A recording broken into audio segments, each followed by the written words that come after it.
Fiyin, thank you so much for being with me here on the Entrepreneurial Success Podcast. I'm really excited to have you here. As mentioned, I've never had anybody here to talk to us about LinkedIn, so this is going to be an amazing episode. Before we get started, why don't you just introduce yourself to the audience and tell us a little bit about what you do? Thank you so much, Henriette, for having me. Honestly, I'm so honored to be here, and I'm so excited to share this value with your audience as well. Personally, I have a business called Okiki Consulting, and Okiki means to make something known and make it famous. So I wanted to bring that to clients. And so essentially I help with social media marketing and content creation. And right now I've niched down to specifically content creation on LinkedIn. Oh my goodness. And I love your story. Okiki, it is such a lovely name. Where does that originate from, if I may ask? Yeah, for sure. It's from Nigeria, so I guess it's from the Yoruba tribe, if I'm being really specific, because if I say Nigeria, some of them will be like, well, there's so many languages if they're listening to this. So it's one of the many languages, but that's the group I'm from, and that's where I got the name. That is so unique. I absolutely love it. I think the one thing that really intrigues me, and I say this all the time, but every one of us has got a unique journey. And you've already said, and I've read a little bit about how your journey has started, how it's evolved to where you are now. But what was the kind of passion, motivation behind it? What kind of made you start your business? And how has that journey evolved to where you are now? Right, totally. I just get really excited when people tell me about their passions and their purpose really, and like what they're trying to convey to the world. So I want to really empower people to do that. And I find that it's not natural to everybody, you know, if they have a message or if they have something they want to communicate, they don't always know what avenues to take. So I think that's what really motivated me, because I'm really passionate about my passions, but, you know, especially if someone's an introvert, you might talk to them and find out they're actually passionate about a lot. They just don't express it all the time. And so just being someone who could be that support, be that guide to really help them achieve those goals and really showcase those dreams and those passions to the world the way they really want to. That's what really motivated me. And then from there it became social media is a great way to do it. It's obviously a lower cost of entry for a lot of people, for small business owners, for nonprofits, for the individual person, and then just learning how to navigate that. And I think I loved how fast paced that world is. It's, you always have to keep up with it. It's not mundane at all. So I love the innovation in that space. I love the newness, and I loved how it's kind of this opportunity to show up to the world in a global way with just a few functions. So yeah, for sure. That's amazing. So you obviously started your own business, Okiki, and that's now obviously working with other entrepreneurs.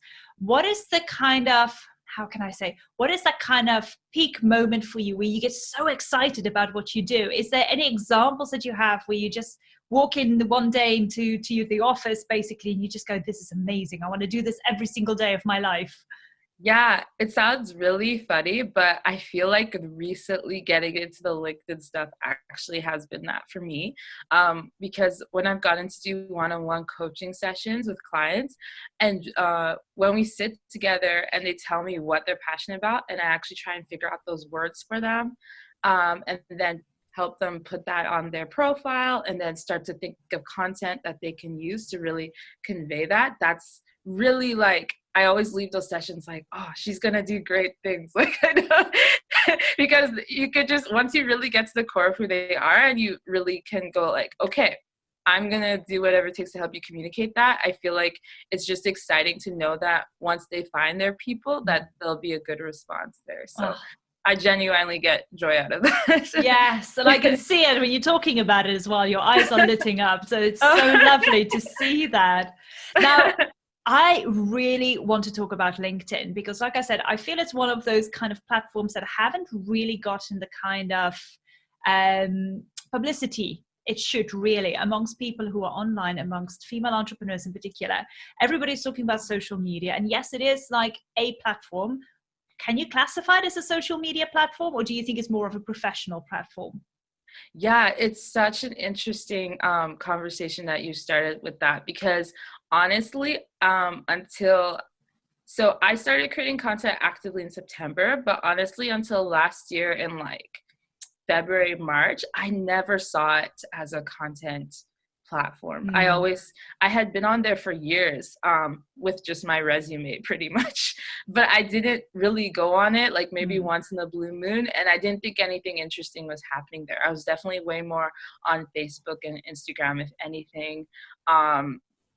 And so it was kind of a shock to me too that they were trying to go in that direction. And I guess what I understand is Microsoft kind of acquired them 3 years ago, Mm. and they really wanted to make it more of like a space where there was content creation and there was more interaction. Because like you said, it was more like have your business profile, or if you're an HR company, have your software on there and just hire people through their profiles. Like there wasn't a lot of like human interaction or Yes. like deep connections happening on that platform at all. So it's very recent change actually, and that's one of the things I'll talk about later is like, so right now only 1% of people are creating content because it is so new to that Mm. platform. And it's a very funny time for LinkedIn right now too, because there's even some people who've used it for super long time are very confused by this new movement of Mm. content. Some of them don't actually like it, but there's a lot of cool things coming from the people that are creating content, and they're getting a lot of good results from it. So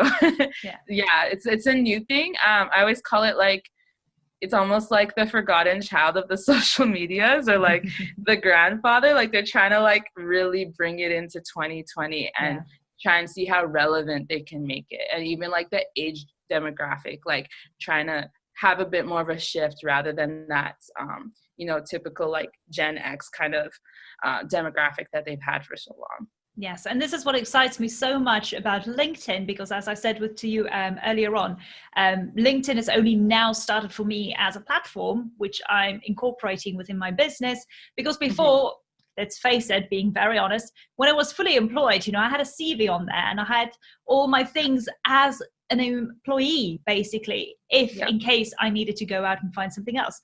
Long did Yeah. I know that if I start my own business, that could actually be then used to a Mm-hmm. more glorified way almost, in order to enhance myself and my services. So that kind of let me say that again. Yeah, So that no. kind of segues into basically what we want to talk about, and that's all about the Yeah. content creation, the content strategies within LinkedIn. Why don't you Mm-hmm. just talk to us a little bit about that and give us some tips, because I'm eager to know. Yes, for sure. And I guess something I should have added to that story too is that I listened to LinkedIn influencer on a social media podcast that I subscribe to called the Social Media Examiner, and they basically give you updates on each platform. And they were interviewing this young lady. She has bright green hair, and she's just a couple of years older than me.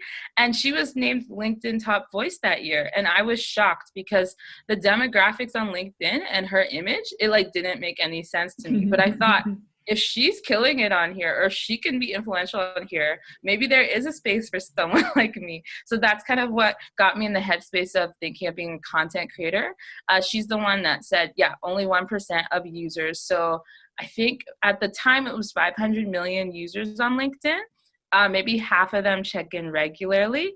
And then from there, 1% create content. And I think now they've bumped it up to 675 million. Wow. So with content strategy, there's a lot of different forms of content you can post. One of the things that LinkedIn is promoting is video. And one thing that's really important on all the platforms is to make sure that if you can get your video with subtitles too, that will be really helpful, because they found 80% of people on LinkedIn that watch video, sometimes they're just watching it at the office, and so it's not on top volume, but they'll get your message, maybe make comments, and a lot of them will watch it at work. So Mm. it's kind of like an interesting platform that way versus like Facebook or Instagram, where you'll find a lot of people might check it in the evenings or something, like when they get home. So it's kind of unique that way. So video is a really good one. And I say video that really gives value and kind of gives people a highlight of your expertise. Because again, there's not a lot of people posting content. So if you have something valuable from an angle that people didn't really expect, or you're helping them out. I know I made a text post about why you should use subtitles in videos, and I'm going to make a video about that. But that got so much feedback because people are like, oh, I was just about to publish a video. Thanks for helping me out. So anything that would really give them value on how they can leverage themselves on the platform, and or just showing your expertise. Maybe you're not a marketer, maybe you're an expert in like accounting. I know I'm connected with a girl who's a trademark lawyer, so she'll post videos about why you should be trademarking certain things and talking about, you know, who owns like you know, Meghan Markle and Harry's trademark, right? Like she'll talk about different aspects that people don't really think about when it comes to that, and that has led to those connections and getting leads. So video, I think they push it 4 times more than all the other forms, and they really want interaction on the feed. So you really want to create something that will spark up conversations and comments, and that goes for everything else. You can also do documents. So if you have actual slideshows of something, of a concept, maybe you've done a presentation, that is actually really good on there. It turns out to be very interactive. So LinkedIn lets you upload it directly and people can actually slide through it. Oh, wow. People can, yeah, it's really cool. People can download it. So that way, if you want to put your contact information or more information about your brand, that's a really good way to do it. Because if people like the slide, they'll just download it and keep it for themselves. So that's another great one I suggest as well. One that I feel like is underutilized that can be utilized more is actually photos. So, you know, on Facebook, Instagram, Pinterest, those are like, especially Instagram and Pinterest, those are like very photo heavy platforms. We're used to seeing that. LinkedIn is still getting there in that regard. So I've noticed, like, if I posted branding, like a branding photo shoot I did for someone, those do super well because it's just like, whoa, look at these great photos, and people get really excited. So if you could have more than 5 or 6 so that it kind of forces them to see more.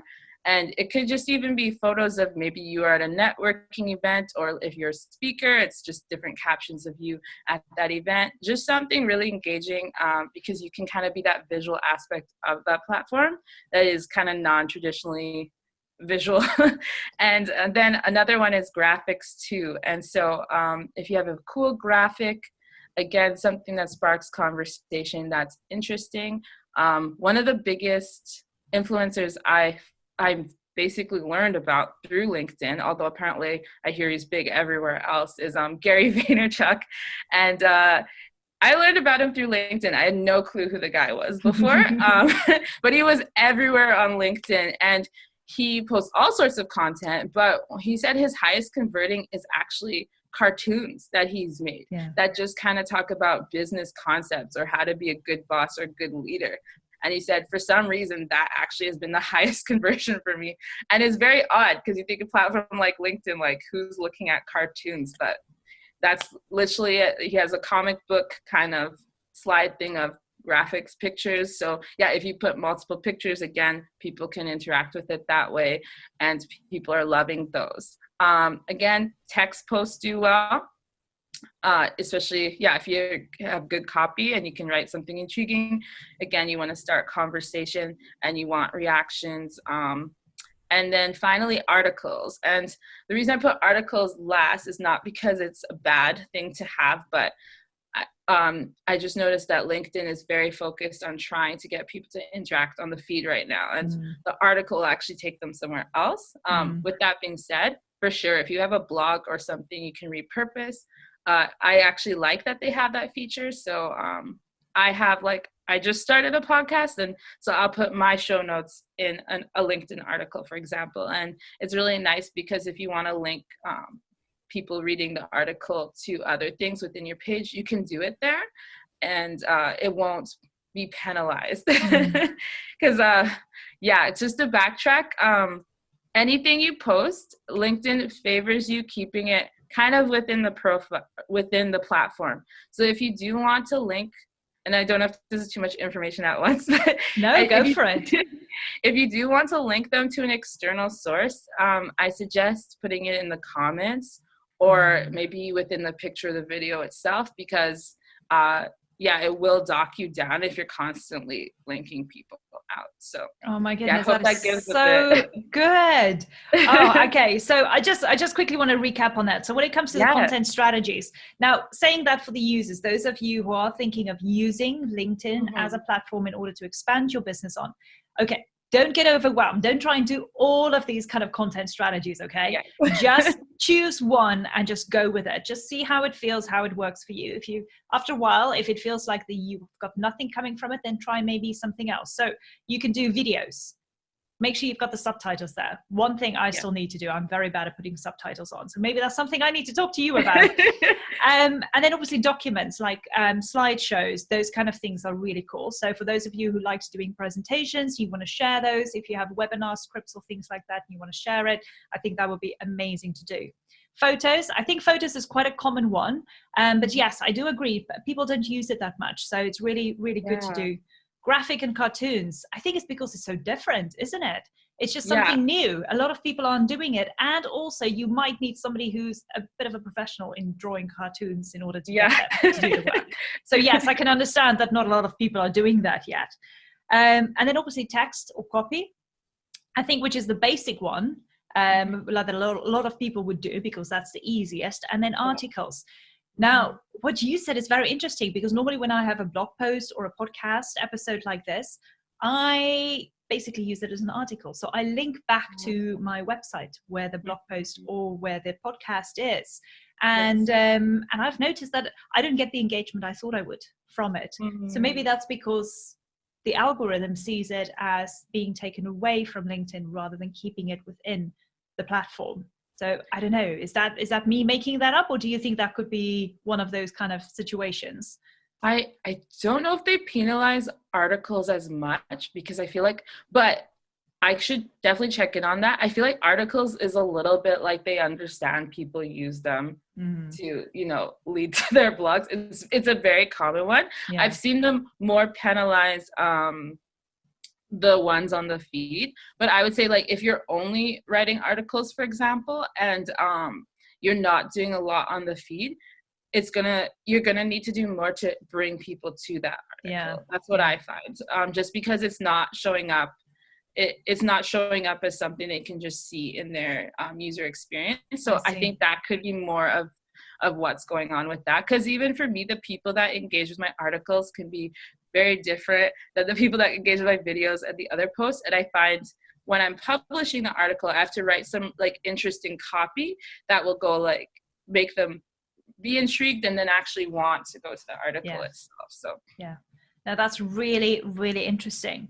Now talk to us about the groups in LinkedIn, because that's something that I haven't heard of. Like I said, I'm not an expert in LinkedIn. I've only really touched up on the surface really when it comes to LinkedIn. So when you say, you can find groups on LinkedIn, what does that mean? What does that entail? And what kind of benefit is that to you as a business owner? Yes, for sure. So if there's a specific industry where you feel like your client avatar would be, or let's say you're even trying to find a group so that you could just have more of a community that's supportive, there are actual LinkedIn groups for so many different industries.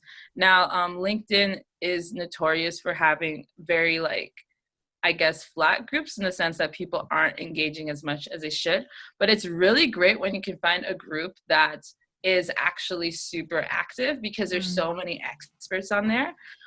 So I joined one recently, and the lady, her name's Sufit, and the group is called Step Into the Spotlights, or you can actually link to them through spotlight.biz.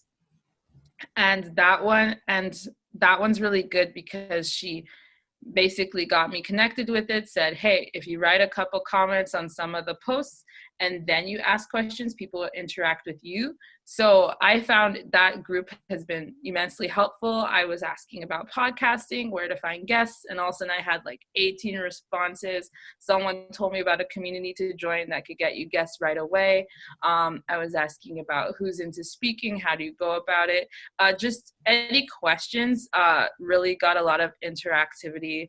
And so that's one thing, finding a group where it's interactive, but generally I'm using kind of the method that she taught me to.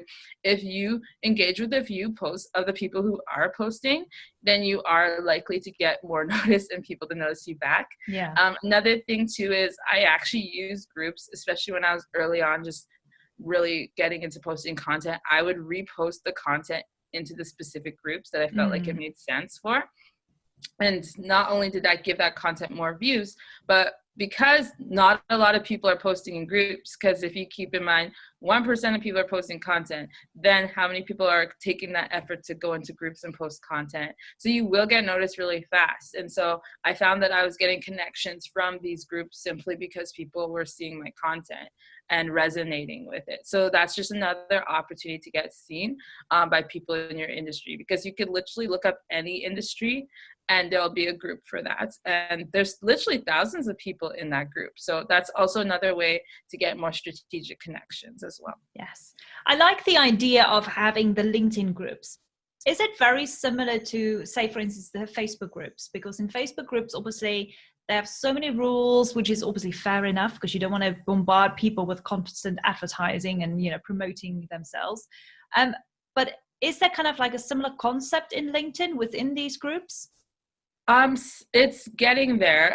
In the term, yeah, it's a little more lax in some sense, unless the admin really wants to make it like more strict. So I don't know that you necessarily need the admin's permission to post, but the admin will say the rules of what they want, and they will say like, okay, if you don't follow these rules, like we'll send you a DM or maybe we'll delete your post. I think they do have the ability to do that. And another thing is the admin can recommend posts. So I guess if you're not really following the rules, then they just won't ever recommend you anyways, or if they don't find it makes sense with the needs of the group. And by having the recommended post, it actually notifies the members of the group about that. So that's really cool. So I think, yeah, early on, even if you're able to make a good rapport with the person who's running the group, that could be really helpful as well. Because I know there's a few groups where the directors were like, oh, I really like your content. They connect with me and they comment on the post. So of course that would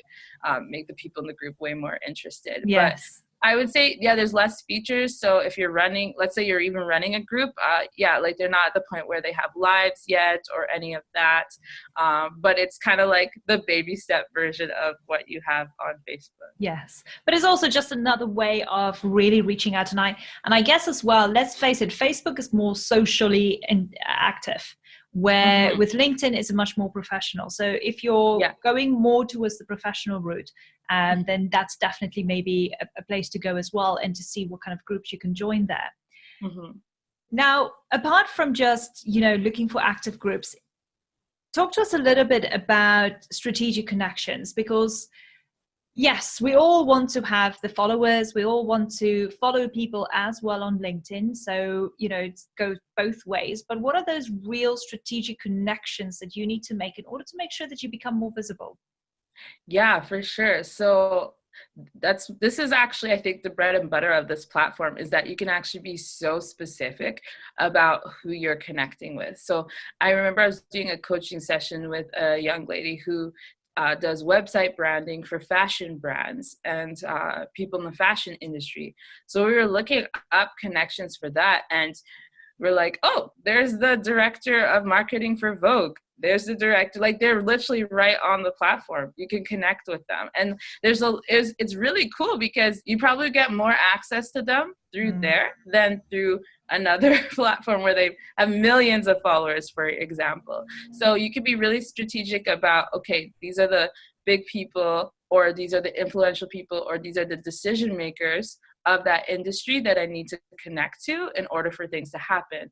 Like I know with me, with marketing, for example, if I'm trying to connect with a bigger company to see what I could offer them, I tend to look for people who are in the marketing department because they would understand what I'm doing and be able to bring it back to their organization. For example, I know I worked with a client who she does things around cultural education for organizations. So for her, I said, yeah, you should be connecting with people in HR, people who have, headlines of like diversity and inclusion, for example, and even some CEOs. So you can be so specific and direct. And then once they connect with you, you're able to start a messaging conversation that can lead to something else. So that's one thing I really like about the platform that you can actually really do on the other ones as well. In terms of you could, with location, with company, if there's a specific company you're trying to reach, a specific publisher, a radio host, you can literally find that on the platform. So that's fantastic, because when we think about social media, Facebook, Instagram as examples, you can go and follow these people, but it's not that there's so much of an interaction. You've really got to start a conversation, those kind of things. Yes, the same apply for LinkedIn, but you get more specific on LinkedIn, isn't it? It's much, and again, like I said before, it's much more professional as well. Yeah, it's very specific, and that's why in some ways they've made their features even more costly because they understand what they're bringing. So I guess the best way to think of LinkedIn is that it's this big kind of networking event online. So you really do get the opportunity to show up in a big way. And I know too, even early on when I was starting my content on LinkedIn, another group I was hiring or like connecting with, is CEOs. I just connected the CEOs of the companies because I thought, why not? And when some of them would see my content, then they would actually say, oh, can you help my business? So it was really cool, because if I was to try and reach him through like an admin or through someone else, it would have been so much harder. But because he was already my connection, he was able to see my content, and that conversation and those decisions just happened so much faster. So yeah, it's a really neat, because I think people assume because they're professional that they don't want engaging content or they won't interact with it. And I think it's because it's so new and it's so refreshing. If you can stand out to them, giving them something that they're already looking for, you already kind of make that shortcut of their decision making. And they're like, well, I already see what you do. And it makes you stand out from the crowd. So in terms of like getting those conversations and those decisions happening a bit faster, you may find that it happens on there. That's fantastic.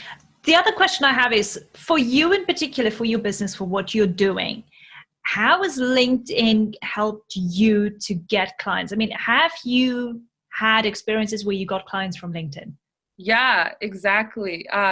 That's the cool part, because like I mentioned before, I kind of took this seriously as of September, and I started posting videos, and then through those strategic connections and strategic groups where I was posting content, I got a client, Wounded Warriors, because the director of that nonprofit, he saw my videos, and it was like a full on, like, he went to the website, filled out the form, everything from that point. So it was like kind of like, that's like the best case scenario you could have, is someone watch your content and do all the filling in for themselves and booking the appointment. Like, it was like the best case scenario. So then I was brought in to basically help them rebrand their website and I redid some logo design for them and give them some direction on how to go about their social media. I think I even helped them set up like a new Facebook page because they kind of wanted a new direction with some of that. So it was really cool. That particular client drove 3 hours away just to meet up with me because of video. And one of the things he said is he felt like he could connect with me just because he watched the video. And so he just knew that he could work with me. And so, very dear client, very kind man. And then another one, he said, okay, I have an event. He's kind of has like a computer solutions business, and this event is in collaboration with IBM. So I would like you to be an event consultant, which was odd because I never advertised myself that way. But he saw my content and was like, you know what, I think you can help me out. So that was an experience I did not expect. And I was basically their event planner for that. I was on like conference calls with these guys in the States, and I had to help coordinate with all these people in different cities because it was like a tour. So those were like the two major ones that I was like, wow. And that, because again, the CEO saw it, it was like so quick. I know I've gotten like 2 phone calls last week of ladies who want to start working with me. And one was literally because I made a comment on one of her posts on LinkedIn, which it was so far back because, oh, another thing I should tell your audience too is as you're posting, also interact with other people's content that you find genuinely interesting. So you don't have to be like a bot and just be liking everything. Like really like find some pieces that you're like, oh, that's a cool piece of content, and say your piece. And honestly, I did this one so far back, I don't even, because I'm constantly engaging on LinkedIn, I couldn't remember specifically, but it touched her so much that she was like, can I just do a phone call with you? She's like, I was just shocked that you were interested in my content because it wasn't even directed to your demographic, like this. And it became this awesome conversation, and she wants to work with me. And then another one, because she saw my content, she requested to be a connection with me. And in her note, she said, hey, I saw your content. I would like to work with you. Can I connect with you so I can talk to you further about that? So yeah, it's been really powerful. A big thing too, like I said, is I started my podcast this year as well. And so I've been posting a lot of those videos. So it's been growing my podcast following. And then also like I was telling Henriette, as of this week, it's like all of a sudden I've been getting tons of podcast interview requests for the first time. In my life. Like I think I got like 6 within the last month, and it's been really cool because 3 of them came up because they saw the videos I posted of interviewing someone else, and that was an outcome I never expected. For my podcast, I've gotten amazing guests because they don't expect to get messaging through that platform. I got to interview a young lady who's now the highest paid female football player in history. And it was just through LinkedIn. And she, like, after I published our episode, she's been on the Kelly Clarkson show. She's been on all sorts of things. And I kept thinking, like, how did I get this guest? That's incredible. Yeah, it's been wild, like seeing some of the people I've interviewed and going, whoa, they're going like some huge places. But again, it's just a lot less noise on there. So if you really want to be direct and find some really amazing guests, it's a really fast way to reach them. Like a lot of people I follow as influencers on other platforms, I'm thinking like Jasmine Star or like some other people, I was able to just connect with them like that on LinkedIn, where on the other platforms they have like millions of followers. So yeah, to put in perspective, That's fascinating. Oh, I love your story. It's really, how can I say, it's heartfelt, but it's also motivating me in order to explore LinkedIn more and use it for my business. So for those of you listening, I definitely think, like Fiyin is saying, it's an unexplored platform, really. And there's so much more potential there for you as a professional as well in order to get more visibility and make the connections. I mean, goodness, it's great to hear that you're making the connections and getting clients from it at the end of the day, because let's face it, that's what we need at the end in order to, you know, pay the electricity bills and pay for our food. Absolutely. Yes. Now, I absolutely love this, and we've spoken about quite a few things today, and thank you so much for sharing all of those tips. It is really amazing. I'm going to go and do my own research now. You've motivated me to do more research and get into LinkedIn. But before we conclude and you know, sign off the podcast, I basically just want to talk to everybody about your video that you have available. So your video is more to do about LinkedIn. You've got some great examples there, and you literally show us what we need to do. But talk to us about the video a little bit more so everybody can just understand it. And then I'll make sure that the link for that video and to sign up for it is below this video or below in my show notes. So you can obviously go and get that there. Absolutely. So this video, I basically put together a 7-minute video that kind of summarizes everything I'm talking about of how to dominate LinkedIn with your personal brand. So it kind of goes more into the story of my growth even in connections with LinkedIn. So the effect of putting yourself out there. So I started with 1,000 connections in September, and then now I'm at like 6,400 in February. So very short time, and yet it grew very fast because of content and actually interacting on the platform. So I talk about how to optimize your profile. Again, I go over the types of content that you can post and actually show what it looks like in the video. So if some of you are going, I don't know what she means with documents, you'll see examples on there. And then I talk about, you know, how to think about strategic connections and what you're trying to accomplish moving forward. So it's really that good head start for either someone who's on LinkedIn and is just gone like, yeah, I'm still not really sure about this platform, or someone who's like, yeah, I'm so interested, I want to start, I have nothing right now. This is a really good first kind of place for you to land, to kind of get the idea of how it really works and how you can effectively use it. Oh, thank you so much for making that available. I'm so excited. I'm going to go and sign up now as soon as we're done with this recording. Thank you so much, Fiyin. I really appreciate your time. I appreciate your expert tips and just sharing it with us today. It means so much to me for, you know, being here. And yeah, you know, let's keep in touch. I'd love to hear how things are going. What we'll do as well is your LinkedIn account. We'll put a link at the bottom of the show notes. Yes, so go and follow Fiyin. Go and see what she's up to. Copy her. Ask her questions. Get in touch. Yes. I'm sure she'd love to help you out if you want to explore LinkedIn more and obviously make it one of the platforms that you want to use in your business. For Fiyin, sure. thank you so much for your time. I really appreciate so it. Enjoy the rest of your day. Thank you. Bye-bye. Bye.